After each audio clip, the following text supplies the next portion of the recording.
Sama katakan, amin. Berikan tepuk tangan buat Tuhan kita. Silakan duduk saudara. Shalom. Shalom. Apa kabarnya? Katakan luar biasa antusias. Katakan luar biasa antusias. Saudara, tahukah saudara bahwa perkataan kita itu berkuasa? Ada amin? Ya, saudara, Tuhan menciptakan segala sesuatu di muka bumi ini pakai firman, saudara ya. Dan dikatakan bahwa setiap firman yang keluar dari mulut Allah tidak akan kembali dengan sia-sia, tapi dia akan menggenapi seluruh kehendak Allah, saudara ya. Dan saudara, di dalam kitab Yesaya dikatakan bahwa Tuhan menaruh kekuatan ya di dalam mulut kita. Jadi ketika kita berbicara, kita menyampaikan firman Tuhan, kita bernubuat, saudara, perkataan kita penuh dengan kuasa. Katakan amin. Itu saudara, ketika kita mengucapkan kata-kata yang negatif, saudara, maka tidak heran hidup kita juga penuh dengan hal-hal negatif. Tapi kalau kita keluarkan perkataan-perkataan yang positif, saudara, walaupun keadaan Anda secara fakta hari ini, Anda masih negatif, saudara, masih ada hal-hal yang tidak enak.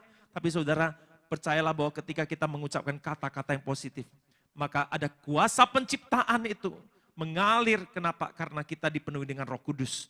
Ketika kita mengucapkan kata-kata positif, maka kata-kata positif itu akan mewujudkan setiap permohonan kita. Katakan amin. Berikan tepuk tangan dulu buat Tuhan kita. Haleluya. Itu katakan kiri kanan, perkatakan yang positif.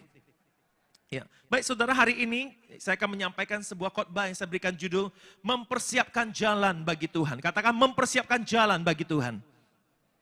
Ya, saudara, mari kita baca bersama-sama dalam Lukas 3 ayat 4-6 ya. Tapi sebelumnya saudara, beberapa waktu ini ketika saya berdoa ya, kita berdoa juga di dalam rumah doa kita, saudara. Tuhan tiba-tiba taruh kalimat ini, persiapkan jalan bagi Tuhan, luruskan jalan bagi Dia, saudara ya. Jadi dengan kata kalimat ini, saudara, saya ingat satu firman Tuhan ya di dalam Alkitab kita, tertulis di dalam keempat Injil, dan saya akan ambil dari Lukas 3 ayat 4-6 saudara ya. Mari kita baca bersama-sama, 1, 2 ya.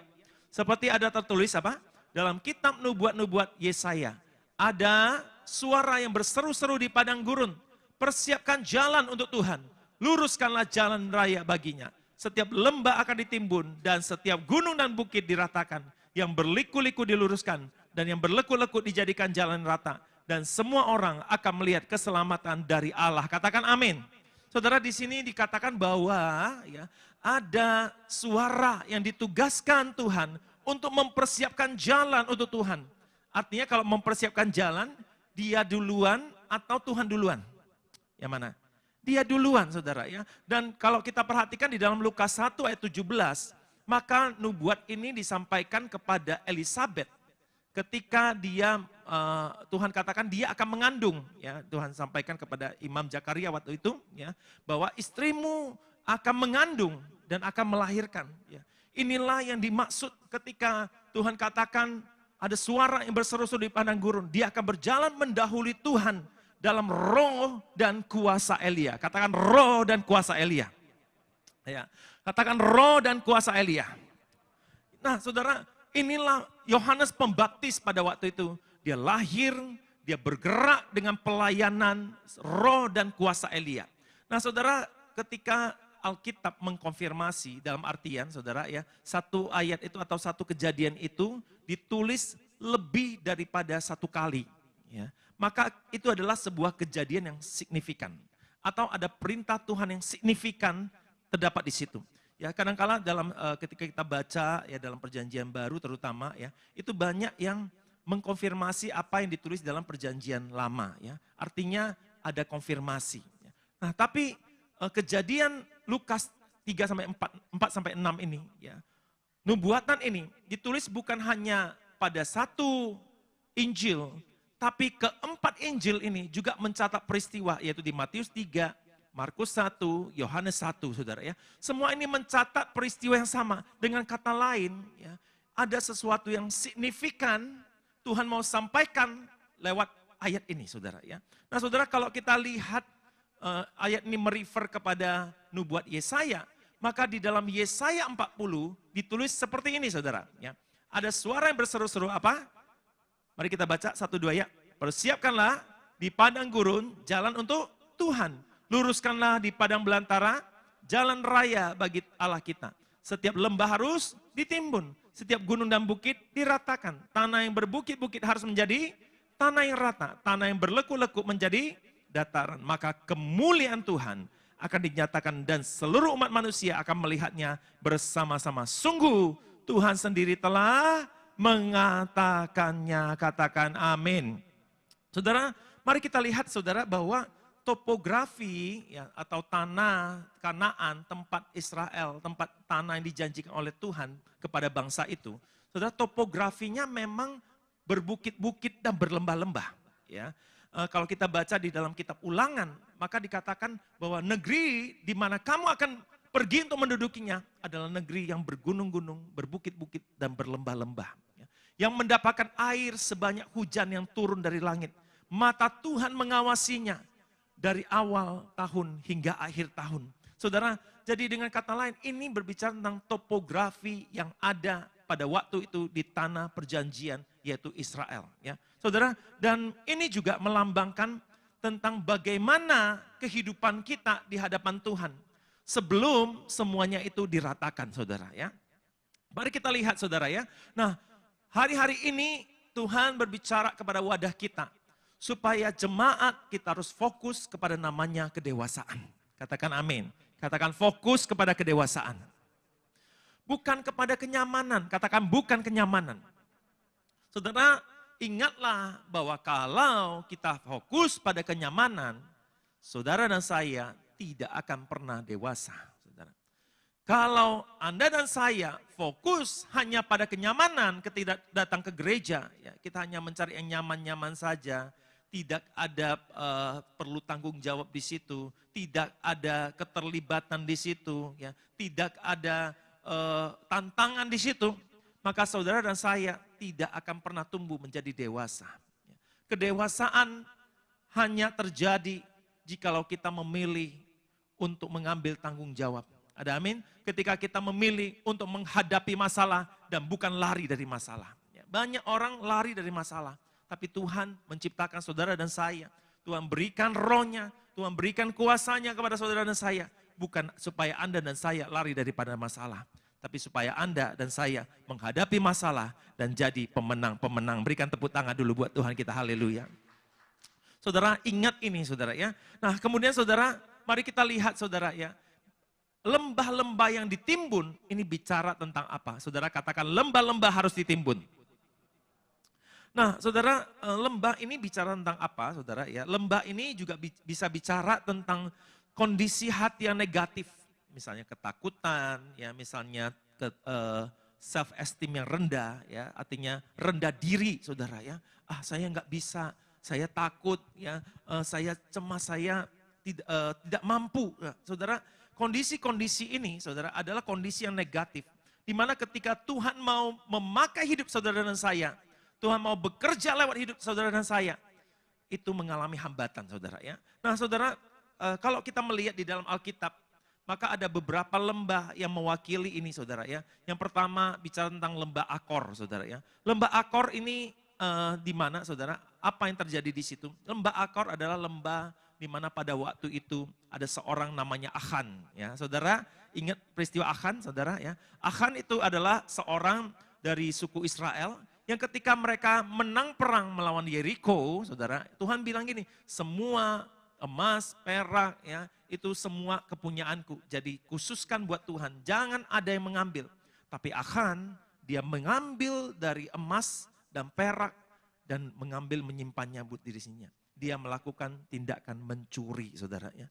Dan apa yang terjadi di situ, saudara? Di situ menyebabkan orang Israel mengalami kekalahan melawan Ai yang kecil, saudara. Yeriko itu kota yang besar, temboknya tinggi, tebal, saudara ya. Ada beberapa penafsir yang mengatakan bahwa tebalnya tembok Yeriko itu kurang lebih 6 meter. Saudara. Tebalnya loh saudara ya. Ini kalau tiang kita ini paling 50 cm kali 35 saudara ya. Itu tebalnya 6 meter, saudara bisa bayangin tebal tembok 6 meter. Terdiri dari batu solid saudara. Ya pada waktu itu mereka bukan pakai kayak gini bata kecil, semen, enggak saudara. Mereka pakai batu-batu solid. Dan kalau kita pergi ke Israel nanti, ya siapa yang mau ke Israel? Oh ada puji Tuhan, haleluya ya. Terjadi dalam nama Yesus saudara ya.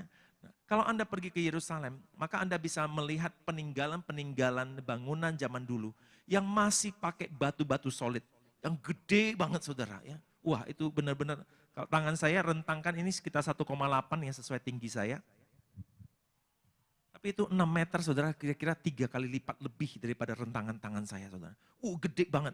Nah saudara, tapi Tuhan menunjukkan kepada bangsa itu bahwa ketika mereka berjalan dalam tuntunan Tuhan, mereka taat kepada Tuhan, maka tidak ada halangan yang terlalu besar untuk Tuhan singkirkan. Saudara.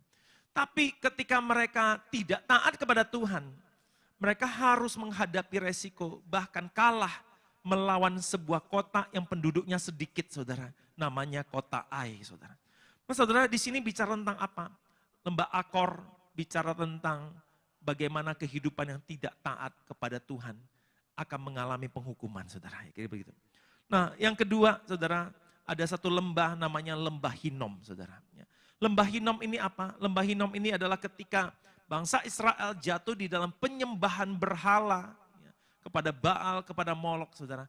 Anak-anak mereka dibakar menjadi persembahan. Itu di Lembah Hinom, saudara. Ya, Lembah Hinom. Saudara, Lembah Hinom ini bicara tentang bagaimana bangsa itu melakukan kesalahan fatal di hadapan Tuhan, saudara.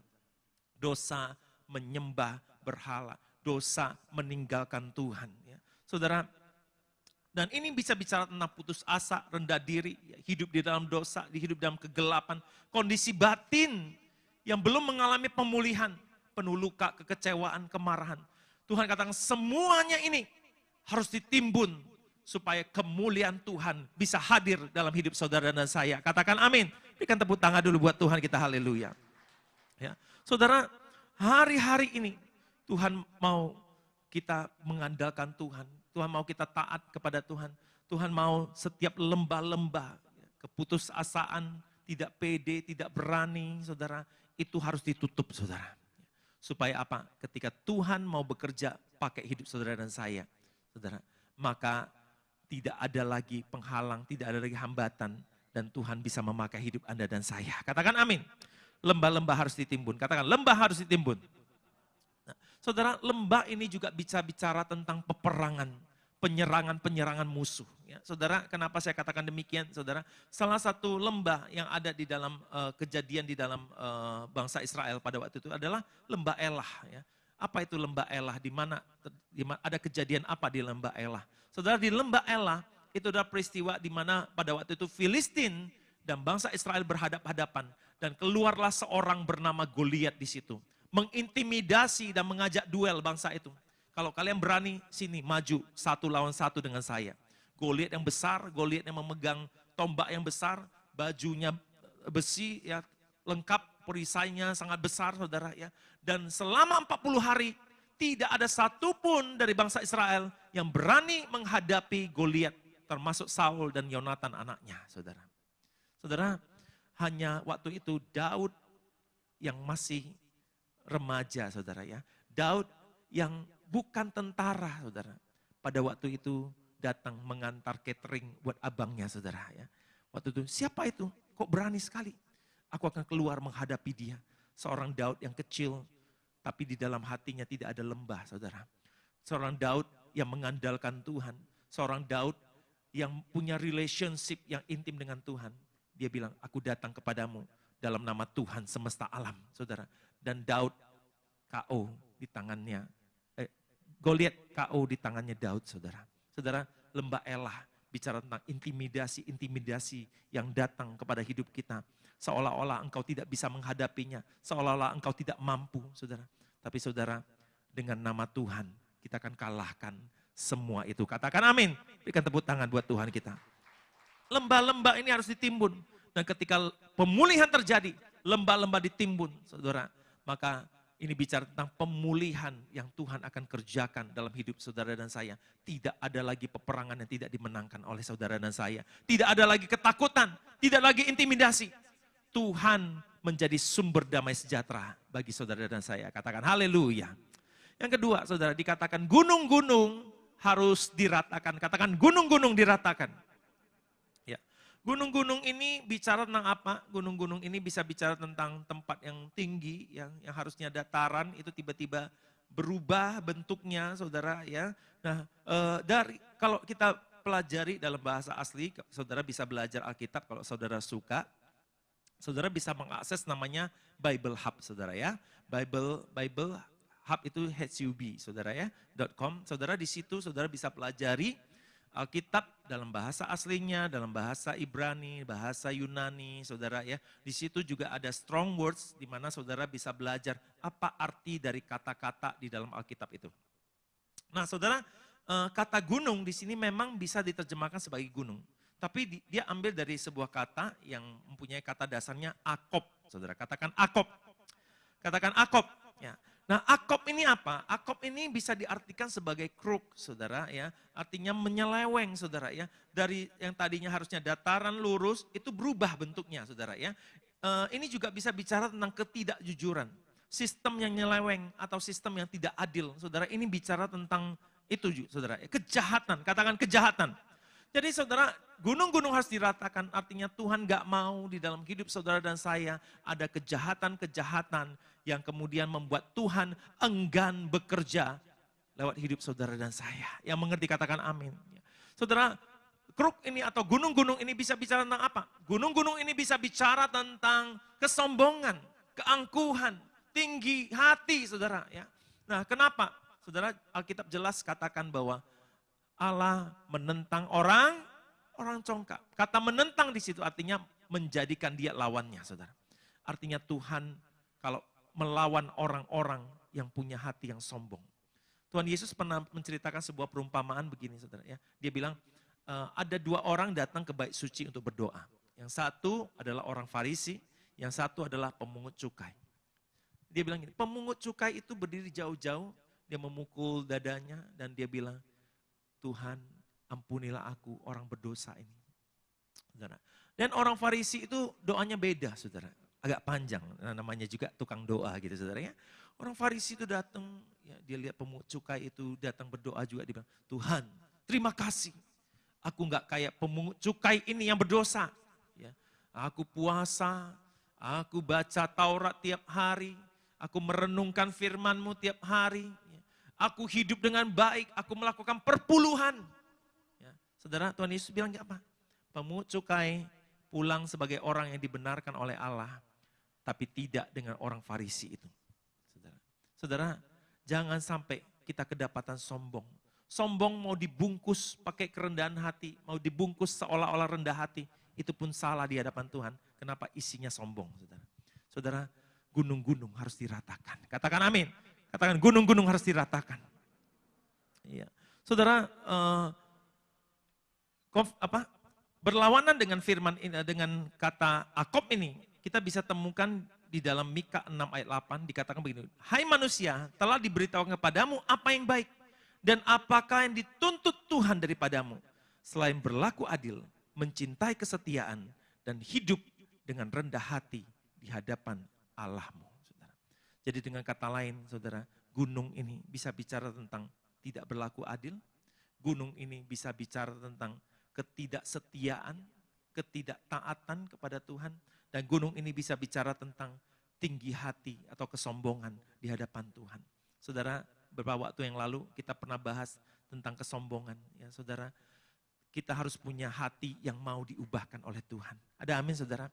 Orang yang sombong tidak bisa berubah. Kenapa? Karena dia berpikir dia sudah benar, dia sudah paling benar, dia nggak perlu berubah. Ya, kemarin kita belajar tentang perubahan. Ya. Orang yang sombong tidak bisa berubah. Kenapa? Karena dia merasa tidak ada yang salah dengan dirinya. Ya. Tapi saudara, hari ini mari kita punya hati yang lembut, hati yang mau ditegur oleh Tuhan. Hati yang Tuhan katakan, ini nggak kayak gitu. Saudara, siap Tuhan, aku mau berubah. Yang mengerti berikan tepuk tangan dulu buat Tuhan kita. Yes. Nanti saudara akan lebih mengerti lagi ketika nanti saya jelaskan di bagian roh dan kuasa Elia, saudara ya. Nah saudara, jalan berliku-liku diluruskan, saudara ya. Katakan jalan berliku-liku diluruskan. Ya. Nah, kebetulan topografi di Tanjung Pinang juga bisa kita pelajari, saudara ya. Salah satu dulu waktu tahun 2008 saya datang ke Tanjung Pinang, saudara ya. Waktu itu jalan dari Tanjung Pinang ke Uban itu hanya lewat jalan lama ya saudara ya. Nah jalan lama itu siapa di sini pernah lewat jalan lama dari Pinang ke Uban saudara? Oh banyak yang nggak pernah. Ada yang tahu Uban itu di mana? Saudara? Ya. Saudara, dari Pinang ke Uban jalannya itu kayak gimana saudara? Oh gini-gini saudara ya. Itu nggak boleh ngantuk itu saudara ya. Begitu ngantuk langsung saudara ya. Nah, tapi saudara berapa waktu kemudian ya, pemerintah mulai mengkat jalan itu saudara ya. Dibuat jalan yang baru namanya lintas barat saudara. Jalannya kayak gimana? Banyak yang lurus saudara. Gitu saudara. Bisa kebut 140 saudara kan gitu ya saudara. Wah kenapa jalannya lurus? Lebih enak mana? Lewat jalan lurus atau jalan berliku-liku?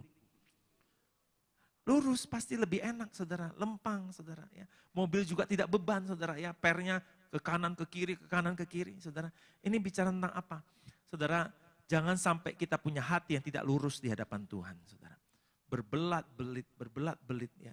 Tuhan kalau kita berbelat-belit, Tuhan lebih bisa berbelat-belit dengan kita saudara. Artinya apa? Saudara, jangan punya motivasi tidak benar di hadapan Tuhan. Amin. Hati kita suka menyimpang, segera menyimpang ke kejahatan, ya, hal-hal yang kita sukai sendiri, ya saudara. Tuhan mau semuanya ini diluruskan di hadapan Tuhan. Katakan semuanya ini diluruskan. Ya. Integritas saudara, ya, kejujuran saudara. Berliku-liku itu bisa bicara tentang tipu muslihat, tidak jujur, tidak ada integritas saudara ya. Pride and resistance saudara, kesombongan dan penolakan terhadap Tuhan. Saudara, semuanya itu disimpulkan dalam satu kata, bertobatlah. Katakan bertobatlah. Katakan bertobatlah. Saudara, wah, ketika Yohanes datang melayani dengan pengurapan ini, dia punya roh keberanian yang dia sampaikan kepada bangsa itu, saudara, luar biasa. Dia bilang gini, hai kamu keturunan ular berbeludak. Siapa yang bilang kamu bisa melarikan diri dari murka yang akan datang, saudara. Oh luar biasa, saudara. Dia satu orang berhadapan dengan ratusan orang. Dia berani ngomong itu, bahkan kepada orang Farisi. Saudara kalau temukan saudara di dalam Matius atau Markus saudara. Dia bilang gini sama orang Farisi itu, ahli Taurat itu. Dia bilang, hai kamu keturunan ular berbisa. Dia bilang gitu. Siapa yang suruh kamu melarikan diri dari murka Allah yang akan datang? Hasilkanlah buah yang sesuai dengan pertobatan. Dia bilang, kapak sudah tersedia di akar pohon. Yang tidak berbuah akan dipotongnya saudara. Wow luar biasa saudara. Ini adalah sebuah roh keberanian yang disampaikan. Saudara, hari-hari ini saudara, Tuhan nyampein, Tuhan mau setiap kita berjalan dalam roh dan kuasa Elia. Katakan roh dan kuasa Elia. Saudara, mari kita lihat saudara ya. Dari mana latar belakang saudara ya, pelayanan Yohanes Pembaptis yang begitu berani menyampaikan tentang pertobatan itu. Saudara, mari kita lihat dalam Maleakhi 4 ayat 5. Kita baca satu dua ya. Sesungguhnya aku akan mengutus apa? Nabi Elia kepadamu menjelang datangnya hari yang besar dan dahsyat itu. Ia akan membuat hati bapak-bapak berbalik kepada anak-anaknya dan hati anak-anak kepada bapak-bapaknya. Supaya jangan aku datang menghancur, leburkan bumi ini dari terjemahan baru 2 saudara ya. Nah mungkin kalau terjemahan lama jangan aku datang dan memukul bumi sehingga musnah ya. Tapi di sini dikatakan datang menghancur leburkan bumi. Ini dari terjemahan baru kedua saudara ya. Nah saudara Maleakhi 4 ayat 5. Disinilah dikatakan kenapa kita katakan pelayanan Yohanes Pembaptis itu adalah pelayanan Elia, roh dan kuasa Elia.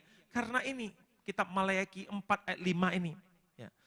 Saudara mari kita hari-hari terakhir juga Tuhan katakan akan datang pelayanan namanya roh dan kuasa Elia. Katakan roh dan kuasa Elia. Menjelang datangnya hari Tuhan yang besar dan dahsyat itu. Saudara, Tuhan datang berapa kali sih? Tuhan datang berapa kali? 2 kali, saudara. Pertama, ketika Yesus lahir ke dunia. Betul? Dia lahir dalam berupa bayi, manusia tumbuh dewasa.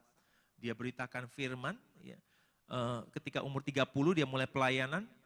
3,5 tahun dia melayani, kemudian dia disalibkan, dia mati, dikuburkan, dia bangkit hari ketiga, dia menampakkan diri kepada murid-murid selama 40 hari, dia naik ke sorga. Saudara. Lalu nanti akan datang kedatangan kedua. Yesus bukan lagi lahir sebagai oek-oek, saudara, sebagai bayi enggak, tapi dia datang sebagai raja. Katakan, Yesus datang sebagai raja. Nah, itu adalah kedatangan kali kedua.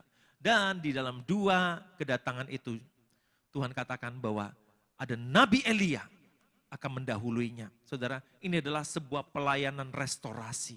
Katakan pelayanan restorasi. Restorasi dari apa? Apalagi yang perlu pemulihan sekarang. Ya. Saudara, mari kita lihat kenapa Elia pada awalnya melayani bangsa itu, saudara. Yang pertama, saudara, ada 3 alasan Tuhan mengirimkan Elia pada waktu itu di dalam perjanjian lama. Dan hari ini kita akan hubungkan dengan apa yang terjadi hari-hari ini di masa perjanjian baru, saudara. Yang pertama, saudara, kenapa Tuhan mengirimkan? Karena orang Israel menduakan Tuhan. Katakan orang Israel menduakan Tuhan. Menduakan Tuhan itu artinya apa? Bahwa Tuhan enggak lagi menjadi satu-satunya Tuhan bagi mereka. Ya. Saudara, pada waktu itu bangsa Israel itu Tuhan datangkan mereka, Tuhan bawa masuk ke tanah Kanaan. Saudara, sebelum mereka masuk tanah Kanaan, Tuhan memberi ke mereka peringatan begini. Awas, waktu engkau masuk tanah Kanaan, kamu jangan menyembah kepada dewa-dewa yang mereka sembah. Aku sudah memberikan peringatan ini kepadamu, saudara. Lalu dari situlah kita mengenal namanya Shema Israel, saudara. Katakan Shema Israel. Nah, dalam Shema Israel tercatat dalam Ulangan 6 ayat 4-5. Di mana Tuhan katakan, inilah yang harus kamu ajarkan berulang-ulang kepada anak-anakmu. Ketika kamu makan, ketika kamu berjalan dalam perjalanan, ketika kamu di rumahmu, ya, ketika apapun yang kamu lakukan, ajarlah ini kepada anak-anakmu. Saudara, apa itu Shema Israel? Dikatakan, hai orang Israel, dengarlah, Tuhan itulah Allah kita. Saudara. Tuhan itu Esa. Ya. Kasihlah Tuhan Allahmu dengan segenap hatimu, segenap jiwamu, dan segenap akal budimu. Katakan amin. Saudara, artinya apa? Tuhan bilang, Tuhan sudah kasih peringatan. Allah itu Esa. Artinya hanya kepada Dia. Dan Dialah satu-satunya Allah. Katakan amin. Tapi bangsa Israel pada waktu itu, ya, di dalam pemimpinan Ahab, ya, Ahab itu punya seorang istri, sangat menyebalkan, saudara. Sebab namanya Isabel, saudara ya. Nah, namanya Isabel. Isabel ini penyembah berhala. Isabel ini penyembah Baal. Dan Isabel memaksa bangsa itu untuk memberikan korban kepada Baal. Saudara, hari-hari ini orang percaya bagaimana? Pak, saya kan benar-benar nyembah Yesus saja. Ya. Saya enggak ada kok penyembahan berhala lagi. Ya. Saya enggak nyembah kepada Tuhan yang lain lagi. Tapi ingat, di dalam perjanjian baru, Tuhan ada nyampaikan tentang penyembahan berhala. Tuhan bilang begini, tidak ada yang bisa mengabdi kepada dua Tuhan. Tidak ada yang bisa mengabdi kepada Tuhan dan kepada Mamon. Saudara, hati-hati. Mamon hari-hari ini merupakan saingan Tuhan di dalam hati saudara dan saya. Saya tidak bilang Mamon itu saingan Tuhan dalam hal kekuatan dan kuasa. Enggak ada. Mamon itu atau uang itu adalah benda mati, saudara. Tetapi banyak orang menuhankan uang, saudara. Saudara, hati-hati. Mari kita cek diri kita. Uangkah menjadi nomor satu atau Tuhan menjadi nomor satu? Jangan menduakan Tuhan. Katakan, jangan menduakan Tuhan. Ya. Ketika mereka menduakan Tuhan, kan Tuhan bilang gini, negeri yang kalian masuki, negeri yang berbukit-bukit, berlembah-lembah, mendapatkan hujan sebanyak mendapatkan air sebanyak hujan yang turun dari langit. Tuhan yang mengawasinya. Saudara tahu apa yang terjadi? Tuhan suruh Elia, kamu bilang kepada bangsa itu, tidak akan ada hujan turun sampai kukatakan kepadamu. Saudara, ini bicara tentang bagaimana Tuhan menghukum bangsa itu. Menyatakan kekuatan dan kuasanya lebih daripada Baal. Katakan amin. Katakan Tuhan lebih dahsyat. Katakan Tuhan lebih dahsyat. Katakan Tuhan lebih dahsyat. Berikan tepuk tangan buat Tuhan kita. Allahku dahsyat berkuasa, seluruh bumi sujud menyembah, tinggikan namamu. Katakan amin ya. Dan yang kedua, saudara, kenapa Tuhan mengirimkan Elia pada waktu itu? Sebab orang Israel merobohkan mezbah penyembahan kepada Tuhan. Mereka kemudian menyembah kepada Baal, korban-korban dibawa kepada Baal. Ya. Mereka bebal, saudara. Tapi mezbah yang harusnya kepada Tuhan, itulah yang utama. Tuhan yang membebaskan mereka dari bangsa Mesir. Tuhan yang menebus mereka. Tuhan yang memimpin mereka dalam peperangan. Tuhan yang mengalahkan musuh-musuhnya. Ternyata mezbahnya dirobohkan, saudara. Saudara, hari-hari ini cek bagaimana kita sebagai orang percaya, penyembahan kita kepada Tuhan. Masih adakah mezbah kita kepada Tuhan? Masihkah kita hidup di dalam pujian penyembahan sungguh-sungguh kepada Tuhan?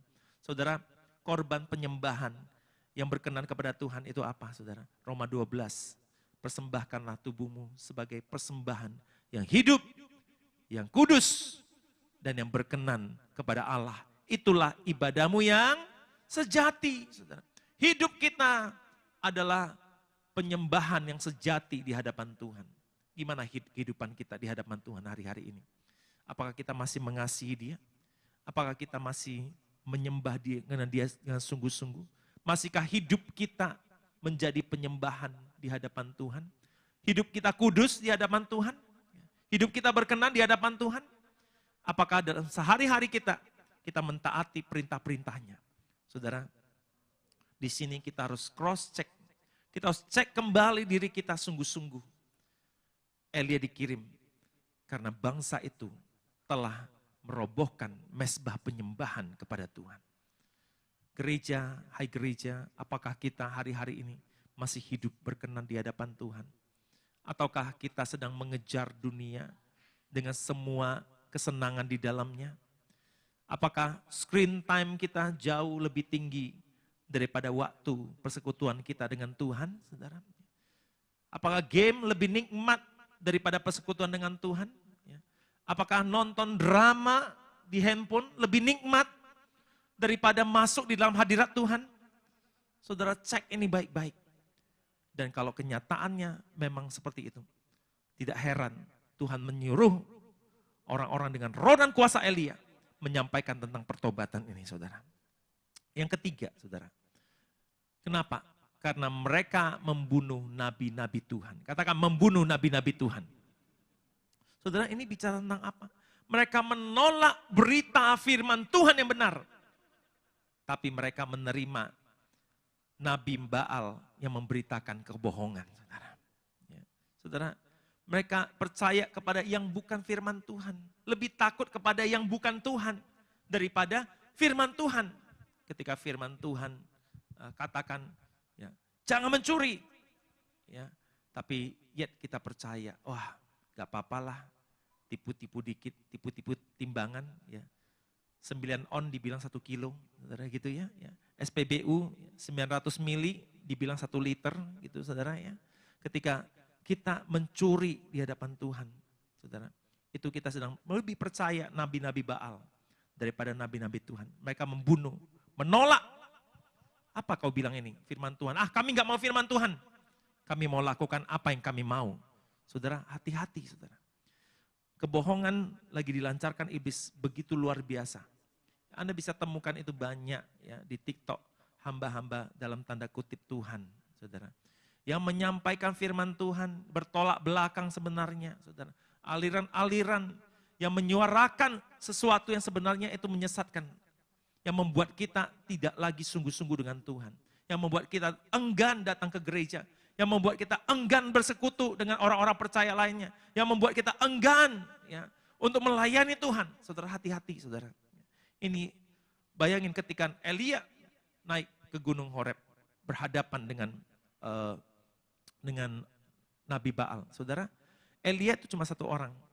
Tapi nabi-nabi Baal itu 400 orang. Saudara. Lebih banyak mana? Nabi palsu atau nabi asli? Nabi palsu lebih banyak, 400 orang saudara. Mereka berhadapan. Dan Tuhan, dia bilangin, Tuhan cuma tinggal aku yang hidup. Sedangkan mereka ada 400. Saudara, hari-hari ini berikan telinga kita, mendengarkan kebenaran, saudara. Firman Tuhan mau seberapa sakit pun itu, saudara. Mau seberapa tidak enak pun itu bagi daging. Saudara, jangan sampai kita menolak firman Tuhan. Katakan amin. Ya, saudara, ini saya akan sampaikan di minggu depan, saudara ya. Kemudian Nabi Elia bekerja segiat-giatnya bagi Tuhan. Katakan bekerja segiat-giatnya bagi Tuhan.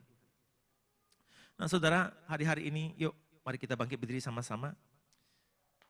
Mari hari-hari ini saudara, sungguh-sungguh di hadapan Tuhan.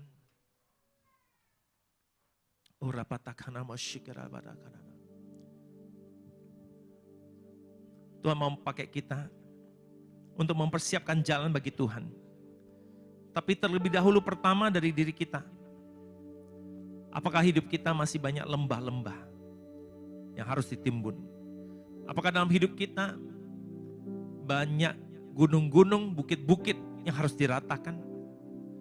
Jalan berliku-liku yang harus diluruskan di hadapan Tuhan. Jalan bergelombang yang harus diratakan di hadapan Tuhan. Saudara, satu kata ini, bertobatlah. Mari kita menjadi gereja yang berkenan di hadapan Tuhan. Mari kita menjadi gereja yang dewasa di hadapan Tuhan. Saudara, di luar sana mungkin banyak pengajaran yang bikin kita enak, terlena, nyaman. Meninabobokan rohani kita. Tapi dengar baik-baik. Jangan kejar kenyamanan. Karena waktu kamu kejar kenyamanan, kamu tidak akan dewasa rohani. Tapi hari-hari ini Tuhan mau kita fokus jadi dewasa. Jadi dewasa. Jadi dewasa. Dewasa itu artinya kita tahu mana yang benar. Dewasa itu artinya kita berani mengambil tanggung jawab.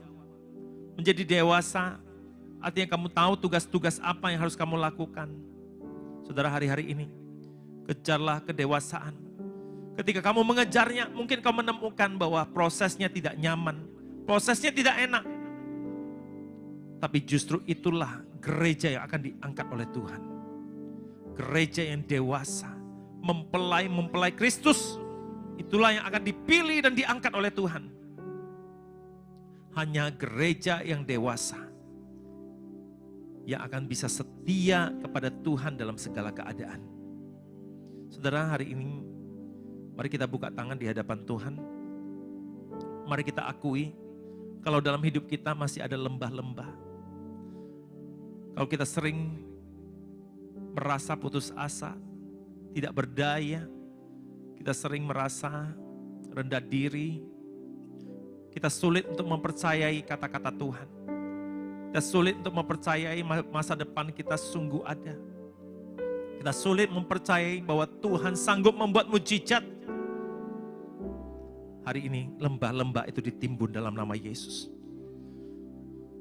Mari cek mungkin diri kita ada gunung-gunung, ada kesombongan, gak mau bertobat, ada ketidakjujuran dalam hati kita. Sesuatu yang harus rata itu menjadi bergelombang. Saudara, luruskan di hadapan Tuhan. Luruskan di hadapan Tuhan. Mungkin kita punya motivasi yang gak benar hari-hari ini. Kita suka menyimpang ke kanan, ke kiri. Kita tahu firman Tuhan apa. Tapi kita sering berbelok daripadanya. Hari ini sungguh-sungguh datang sama Tuhan. Bapak, ini anak-anakmu, kami buka tangan di hadapan Tuhan. Biar setiap lembah-lembah di